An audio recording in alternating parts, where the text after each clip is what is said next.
Bueno, hola a todos, bienvenidos al primer seminario de ornitología.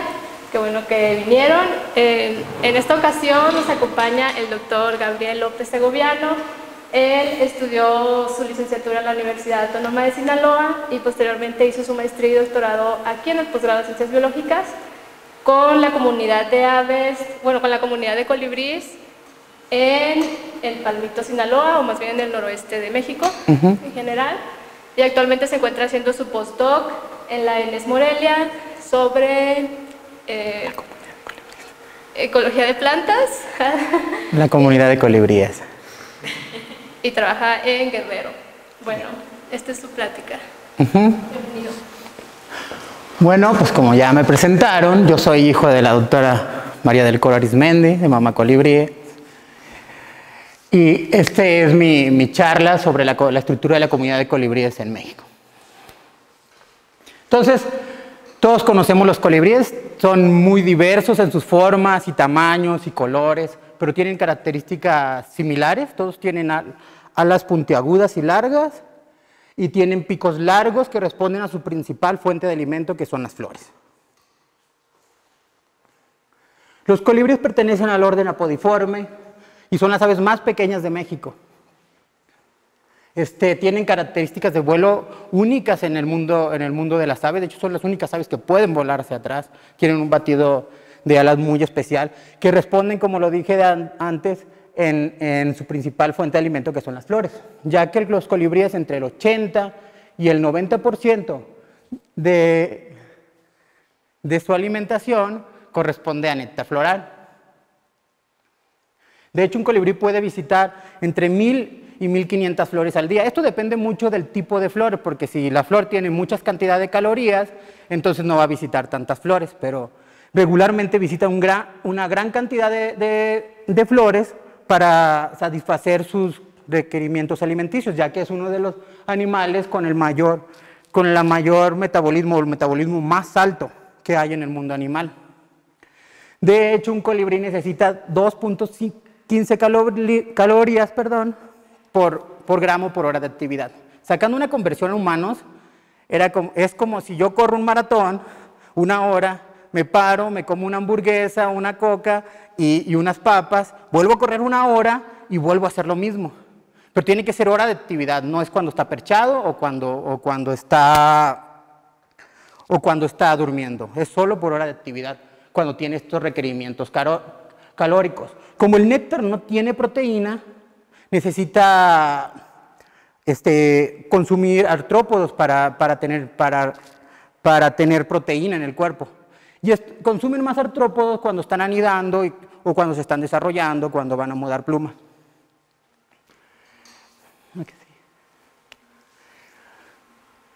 Los colibríes solo se distribuyen en el continente americano. Son alrededor de 300 especies y se concentran principalmente en la zona ecuatorial. Si podemos ver, un país como Brasil tiene 80 y países como Colombia, Ecuador tienen más de 100 especies. Esto es porque por Brasil no atraviesa la cordillera de los Andes. Entonces, el gradiente altitudinal de los Andes implica un fuerte filtro ambiental para los colibríes. Ya que a nivel regional los colibríes se estructuran principalmente,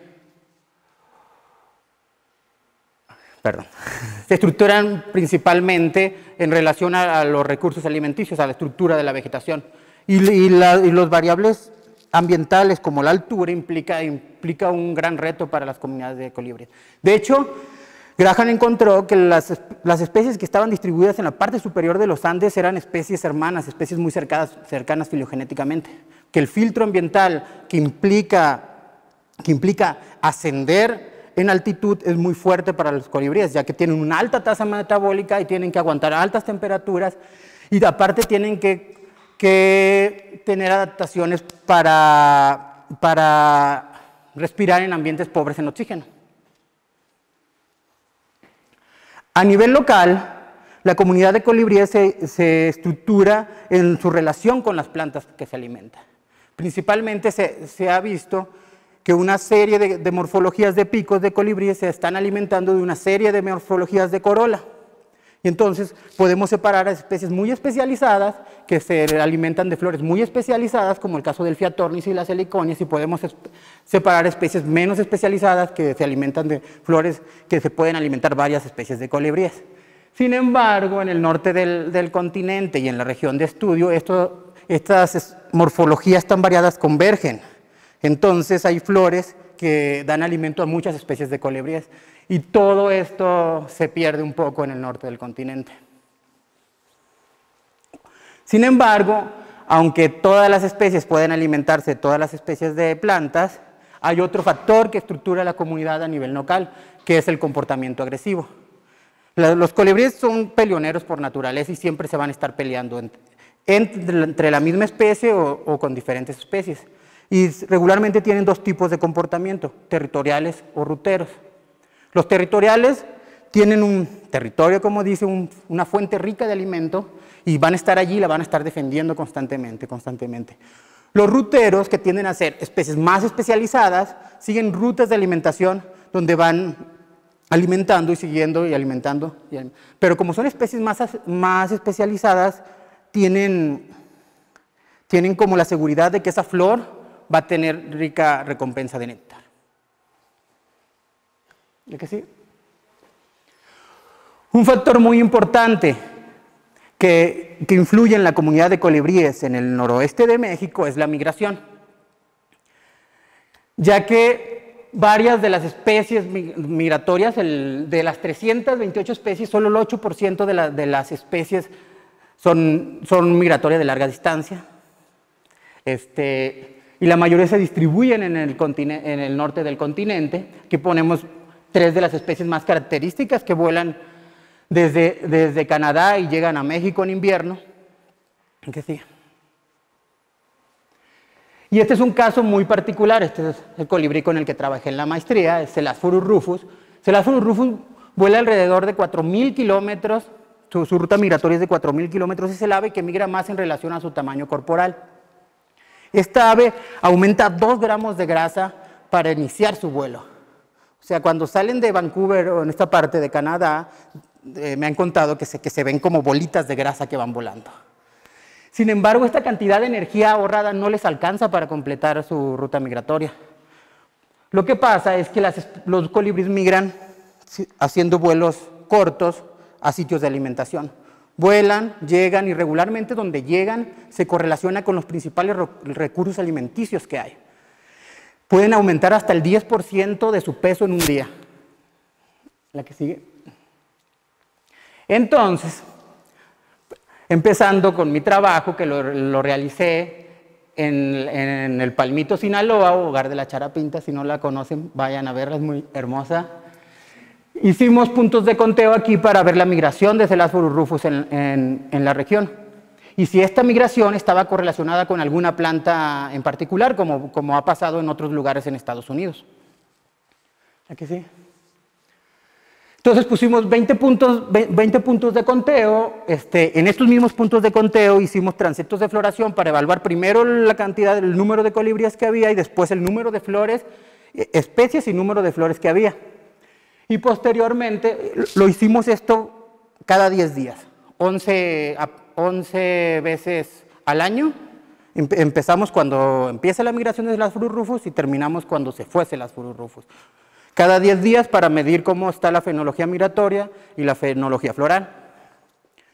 Y encontramos, si ven, el eje de las X son los muestreos, las rueditas negras es la abundancia de Celasphorus rufus, el número de Celasphorus rufus en esos 20 puntos de conteo, y los cuadritos rojos es la abundancia de Salvia-iodantha. Encontramos que las fluctuaciones son muy similares de Celasphorus rufus y Salvia-iodantha en 3 años no consecutivos. Entonces sí, rufus está llegando cuando hay más flores de una especie de planta. Pero después queríamos ver si esto era particularmente de Salvia-iodantha o con cualquier especie de flor de las que se alimentan los colibríes. Entonces hicimos un análisis aditivo para ver si realmente rufus estaba relacionada con el número de flores de Salvia-iodantha. Y sí, rufus está relacionado con el número de flores de Salvia-iodantha. pero no está relacionada con las flores de Cestrum trisodium, que es la segunda flor más importante en la región y que también es ornitófila. Y tampoco está relacionado con el número total de flores que había en la región. Entonces sí hay una relación particular de Celadfurus rufus con Salvia iodantha en 3 años no consecutivos. Entonces, después queríamos ver, bueno, se están acoplando las fenologías, vamos a ver si hay una preferencia de Celadfurus rufus por esta planta en particular. Utilizamos las 2 plantas más importantes en la región, las metimos dentro de una jaula de vuelo, una casa de campaña grandota, y metimos un Celadfurus rufus a ver qué prefería. Y aislamos la competencia, porque después vamos a ver que la competencia es muy importante para ver qué están prefiriendo los colibríes. Entonces lo que encontramos, ahí salía la foto de mi asistente, encontramos que sí, efectivamente Celadfurus rufus prefiere alimentarse de Salvia iodantha y discrimina a las flores de Cestrum trisodium. Y dijimos, bueno, ¿y si hay más flores de Cestrum trisodium y menos de Salvia iodantha, qué pasa? Rufus sigue prefiriendo las flores de Salvia iodantha, aunque haya más flores de Cestrum trisodium. Entonces hay como una relación especial entre el acople fenológico y la preferencia de Rufus sobre estas flores. Bueno, pasando a un siguiente tema,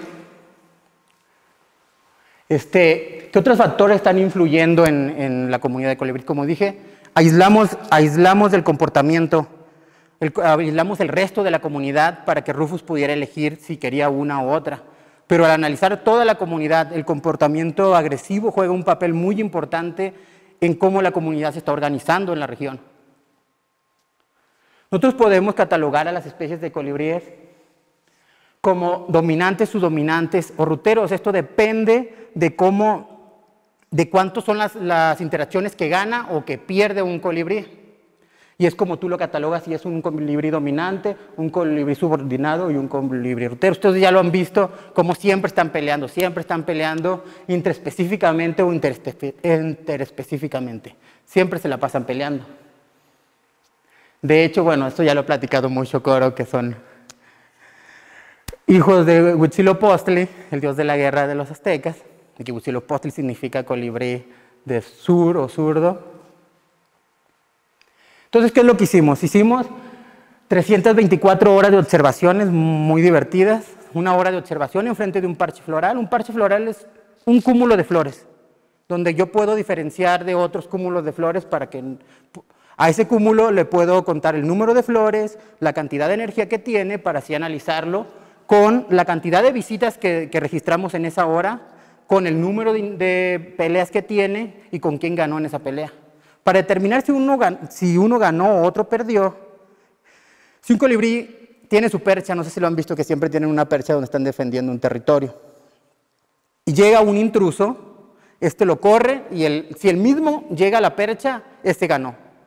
Si el que entra corre el que llega a la percha, ganó. El que se queda en el parche es el que gana. La que sigue.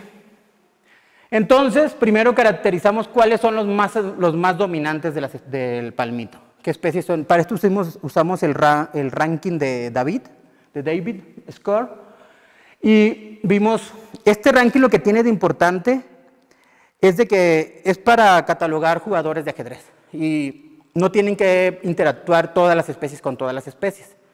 Lo otro que tiene de importante es que si yo, un colibrí mediano, le gano a un colibrí ganador, mi ranking sube mucho. Si yo pierdo con un ganador, mi ranking baja poco. Si yo le gano a un perdedor, mi ranking no sube mucho. Pero si yo pierdo con un perdedor, mi ranking baja mucho. Entonces tiene que ver cuál es el puntaje de las otras especies para catalogarme en mi ranking. Entonces, una de las primeras preguntas era si la dominancia estaba ligada al tamaño corporal. Y sí, está totalmente relacionada la dominancia agresiva de las especies de colibríes con el tamaño corporal. Especies más grandes son las especies más dominantes y hay una relación muy fuerte de una R de .88. Y no importa si son migratorios o son locales o son migratorios altitudinales, lo que importa es el tamaño. Hicimos otra relación con la carga de la cuerda alar y tampoco hay una relación. Lo único que importa es el peso con la dominancia. Después vimos si realmente las especies más dominantes se están comiendo en los mejores lugares. Y encontramos que efectivamente, o sea, por eso aislamos antes la competencia para ver la preferencia. Encontramos que las especies más dominantes, que son Lampornis clemencia y Eugenes fulgens, están alimentándose de agave, que es lo que tiene más calorías por parche floral. Y especies menos dominantes, como Rufus, se están alimentando de Salvia iodantha. Entonces, en la naturaleza, Rufus se sigue alimentando de Salvia iodantha porque es excluida del resto de los recursos, porque es un colibrí muy subordinado. Por último, vimos si realmente yo como colibrí dominante estoy defendiendo los mejores recursos o defiendo cualquier cosa. O sea, simplemente soy dominante y me peleo donde sea, por lo que sea. Y encontramos que los colibríes dominantes defienden los mejores recursos florales. O sea, me voy a pelear, pero me voy a pelear dependiendo de qué es por lo que me estoy peleando. Encontramos un dato contradictorio con el resto de los estudios que ha habido en esta área, que no hay una relación con el número de flores. Y esto puede ser porque metimos agave al juego. Y comparando, agave es como un bebedero ambulante. Agave tiene cantidades industriales de azúcar, de calorías en sus flores. Entonces, un parche de agave en 500 flores puede tener las mismas calorías que un parche de Salvia iodantha en 2000 flores. Entonces, por eso no hay una relación entre el número de flores con la cantidad de calorías. Y por eso tampoco hay una relación entre si están defendiendo parches con mayor número de flores. Tal vez si sacamos a agave podría salir algo así. ¿A que sí? Tomar un poquito de aire.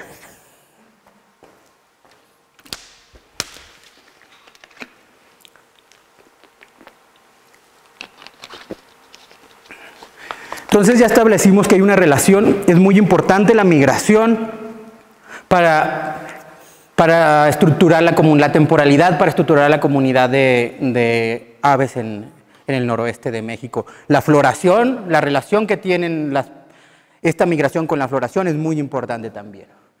El comportamiento agresivo también es muy importante para estructurar, ya que llega a la comunidad que hace ese subconjunto de comunidad allí en el palmito y que llega a la comunidad de colibríes migratorios y se hace el conjunto. La dominancia agresiva es la que está organizando cómo están las especies. Ahora vamos a ver cómo se están relacionando las especies al nivel regional con las plantas y cómo esta relación puede cambiar dependiendo si es una temporada migratoria o es una temporada no migratoria. Los colibríes tienen una relación muy estrecha con las flores que visitan. De hecho, hay un síndrome de polinización que se llama síndrome ornitófilo, que las plantas que son polinizadas por colibríes presentan este síndrome, que es flores largas, tubulares, colores fuertes, no tienen olor y tienen una rica recompensa de néctar. Esto es para atraer a los colibríes y para excluir otras especies como serían abejas. Entonces, ¿qué fue lo que hicimos? Hicimos 90 puntos de conteo distribuidos en 3 gradientes altitudinales que van de los 200 a los 2200 metros sobre el nivel del mar, para ver cómo estaban las comunidades y su relación con las plantas a cada uno de los gradientes en diferentes ambientes.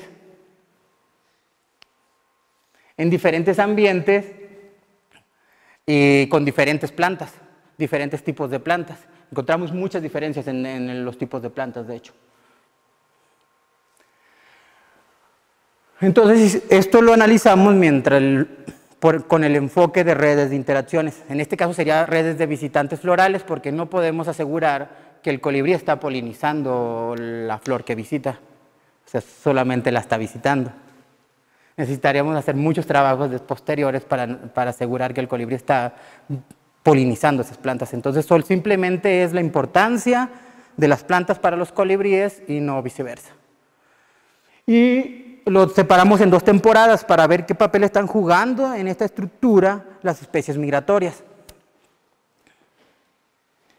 Y encontramos esto, en la selva baja, Si podemos ver, no sé si ya han visto redes de interacción, el ancho de la barra quiere decir qué tanto registré esa especie, qué tantas veces registré que esa especie estaba interactuando con otra especie, como la abundancia de los registros, de las interacciones.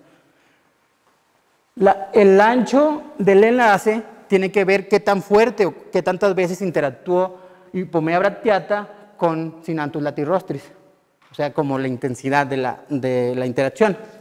Los colores, las especies azules son las especies núcleo, o los núcleos generalistas, la especie que interactúa con más especies de plantas. Las especies rojas son las especies migratorias. Si vemos, en la selva baja no hay mucho cambio entre la temporada migratoria y la temporada no migratoria. Hay una cosa curiosa, la Hypomea bracteata fue núcleo en los 2 años. Eso nos habla de que es una planta que su floración, su periodo de floración es muy largo, casi todo el año. Y el núcleo era Cynanthus latirostris y en la temporada no migratoria fue Massilia rutila. Sin embargo, las dos son especies que son muy importantes para la red porque visitan muchas especies de plantas. Y las especies migratorias no juegan un papel muy importante. Acá tenemos toda la red completa con todos los muestreos. Esta está dividida en 5 meses y 5 meses. En el ecotono encontramos que existe una disminución muy importante de las especies de aves y de las especies de plantas con respecto a la temporada no migratoria. Y hay muchas especies de colibríes migratorios y juegan un papel más importante, aunque ninguna es núcleo, ninguna es un núcleo generalista. Y en el palmito, aquí es donde se presenta el cambio más drástico. Aquí la red cae de tener alrededor de 11 especies a 3 especies. Y el número de especies de plantas también disminuye considerablemente, o sea, es totalmente estacional en la región. De tener 11 especies cambia a 3 especies y la red cambia totalmente. Y si ven, Rufus juega un papel más importante, aunque no es una especie núcleo en la región. Entonces, en los parámetros de la red, aunque las especies realmente disminuyeron mucho en el bosque de pino y en el ecotono, en la selva baja no disminuyeron tanto las especies de colibríes de una temporada u otra, y tampoco el número, de hecho, en el número de plantas con flores en la selva aumentó, cuando en el resto de los lugares disminuyó. Encontré unas cosas interesantes. Bueno, ninguna de las redes es anidada, o sea, ninguna de las redes tiene un patrón encajado, que es algo que pasa mucho en redes cuantitativas. Algo que no esperaba fue que disminuyera el traslape de nicho de la temporada migratoria a la no migratoria, casi ninguno disminuyó. Esto puede ser porque en la temporada migratoria sí hay más especies de colibríes, pero también hay más especies de plantas que sirven de alimento a la comunidad de colibríes.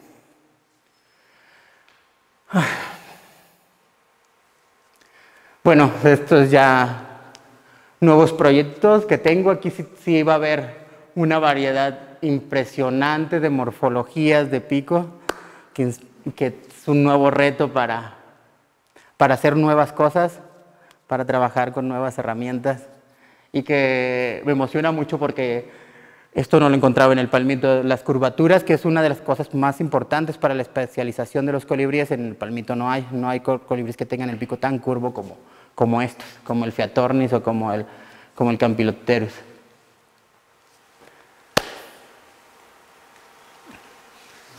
Bueno, muchachos.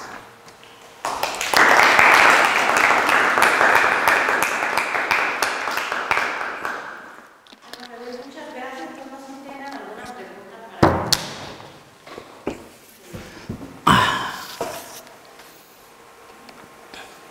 Yo tengo una, ¿no?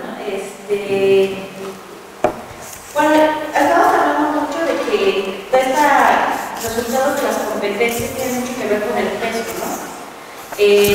Pero no sé si recuerdas, hay un artículo de Martín Jarambó que habla también sobre lo de que hay un efecto de la relación filogenética para, ahora sí que para poder ganar en esas interacciones competitivas.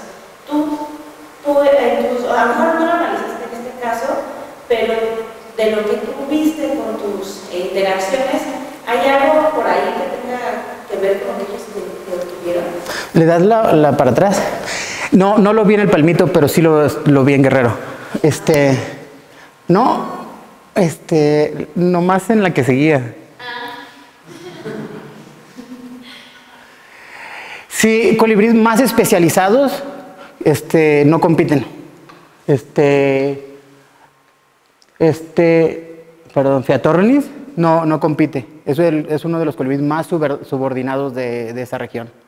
Entonces sí se cumple lo que establecieron, que a mayor distancia filogenética la competencia se pierde. O sea,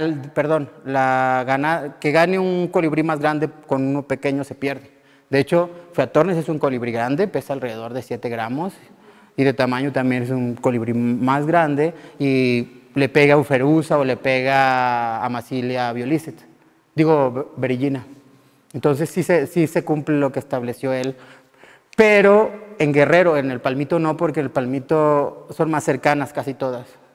O sea, son como 3 grupos los que hay y todos son como muy parecidos. Y no hay especies muy especializadas, no hay especies que estén visitando solo una especie de planta o un tipo de plantas. Bueno, pero ahorita con lo de Seraphis, pues más o menos nos dijiste que sí hay como cierto grado de una repartición del recurso, ¿no? O sea, a lo mejor todavía es un poco reciente, por decirlo así, pero sí hay un reparto, ¿no? Seraphis se fue específicamente con una planta sin importar que había más de la otra, ¿no? Entonces ya se va haciendo como una tendencia en la especialización, ¿no? Eso es interesante. Sí, pero es una tendencia a partir de la jerarquía de dominancia. No, sí. Aparte, las especies migratorias están pues relacionadas con las plantas con las que florecen en ese, sí hay como un tipo de especialización en la migración con la fenología floral. Pero eso no implica que solo puedan visitar ese tipo de flores. Pero sí, la diversidad de morfologías en el bosque templado es muy poca. Sí. Sí. ¿Hay alguna correlación entre el tamaño corporal, el peso corporal y el grado de especialización? ¿O hay de todo? Regularmente las especies más especializadas son especies un poco más grandes, como todos los ermitaños. Y en Sudamérica hay otras cosas como el pico de hoz o la encífera, pero en sí que haya una relación con el tamaño corporal, no. Hay como grupos que son más generalistas, como las abejas, que son los migratorios, o las esmeraldas, son un grupo con una morfología, pero es que tiene mucho que ver con el pico más que con el tamaño. O sea, el pico es el que está determinando la especialización. Y más que el largo del pico, han encontrado en regiones como en Costa Rica, que la curvatura del pico es la más importante, no tanto el largo. Porque si la flor es curva, ya no puede el colibrí. Si tiene un pico corto, como el caso de todas las esmeraldas, tienen picos cortos y no les permite llegar hasta la fuente de alimento. De hecho, me tocó ver en Guerrero cómo las esmeraldas, en la Uferusa, llega y roba unas plantas especializadas. Llega y le hace un hoyo por un lado. Pero no hay una relación de la especialización con el tamaño corporal, más bien con la largo y curvatura del pico.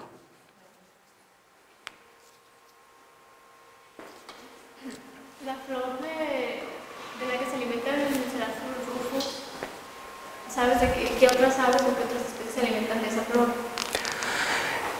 Esa flor pueden alimentarse todas las especies de colibríes del palmito. Sin embargo, no forma parches tan importantes para las especies dominantes.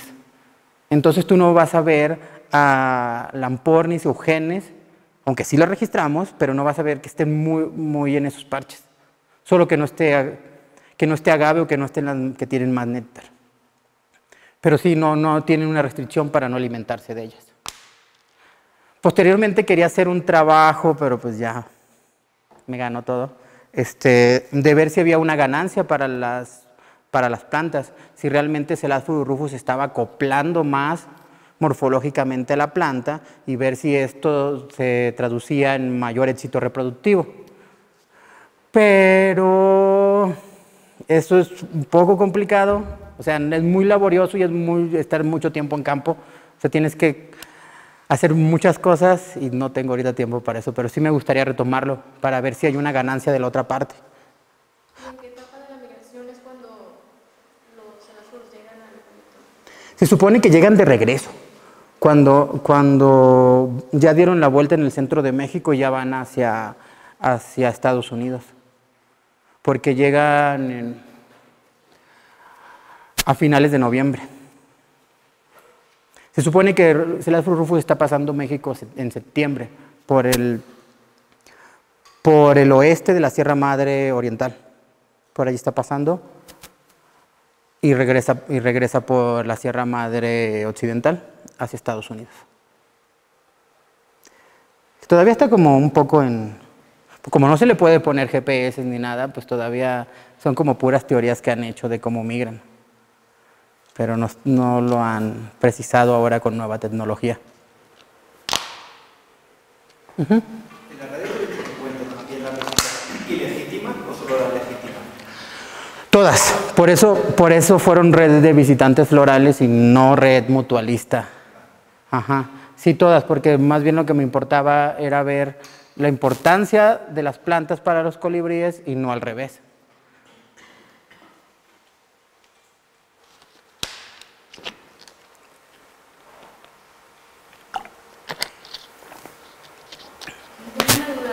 En la diapositiva anterior, ¿cómo hiciste lo de Dish?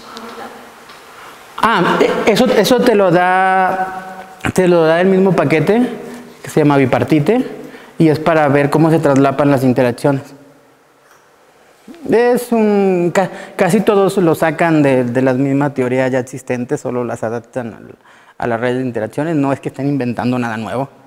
De hecho, la de especialización es algo lo sacan del índice de Shannon, entonces por ahí es muy criticado ese índice de especialización y tampoco no es que sea tan fiable.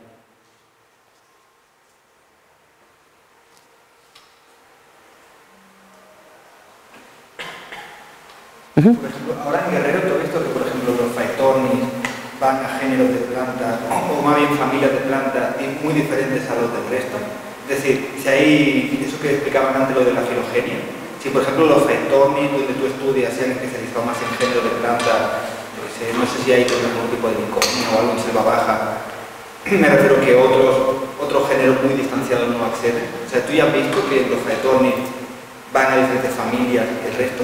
Sí, de hecho los phaetornis van a otras familias y van a familias que tienen más calorías. Ese trabajo ya lo estoy como medio organizando porque medimos las calorías de 38 especies de plantas, porque no pude medir todas, pero la mayoría. Y ellos están visitando principalmente heliconias, costus, no sé si tienes allá en la selva, es que es un bosque nublado, costus y plátanos. ¿Y alguna vez actuó como robador el rostris? No, siempre es polinización. También había una bromelia, Picarnia imbricata se llama, es una bromeliácea que está en el suelo y también tiene mucho... Y todas estas, menos el plátano, tienen flores curvas. Y no, solo hay Phaetornis y de pico curvo está Campylopterus. Esas son como las dos que hay. Campylopterus visita mucho plátanos. El plátano llegó y dice... De hecho, también voy a hacer un trabajo con las plantas aliens, porque hay los plátanos y los cítricos son muy importantes también para la comunidad allá. Ajá. Como todo está lleno de café y entre los cafetales hay plátanos y tienen alguna naranja o alguna lima y allí están los colibríes alimentándose. Y regularmente estas cosas, como la coqueta, que tienen un pico muy corto, la coqueta apenas supera el centímetro, están alimentando de cosas que no tienen síndrome ornitófilo y que son muy pobres energéticamente. Pero no sé cómo logran sobrevivir con eso.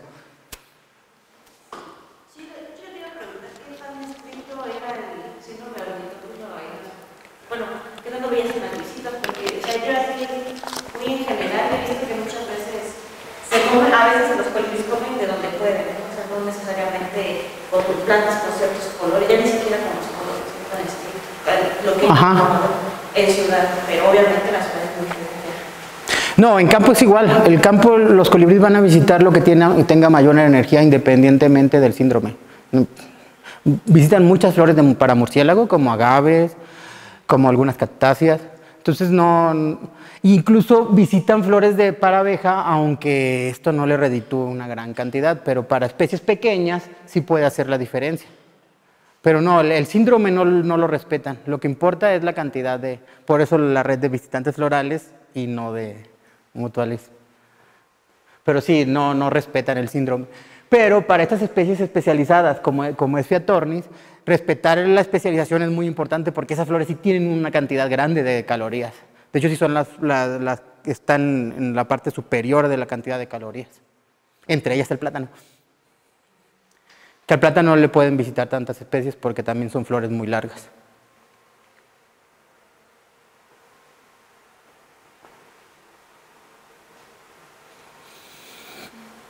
En cuanto al muestreo de colibríes, ¿es muy diferente a lo que se hace para comunidades en general de aves?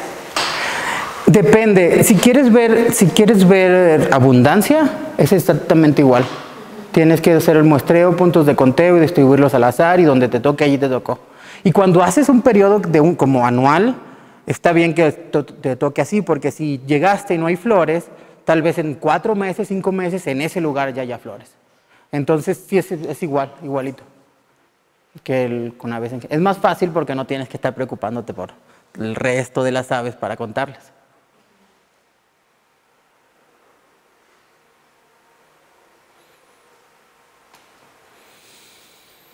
Si no hay más preguntas,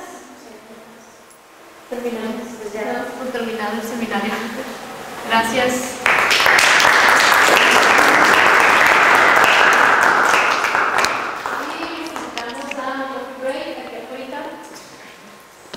Y podemos seguir.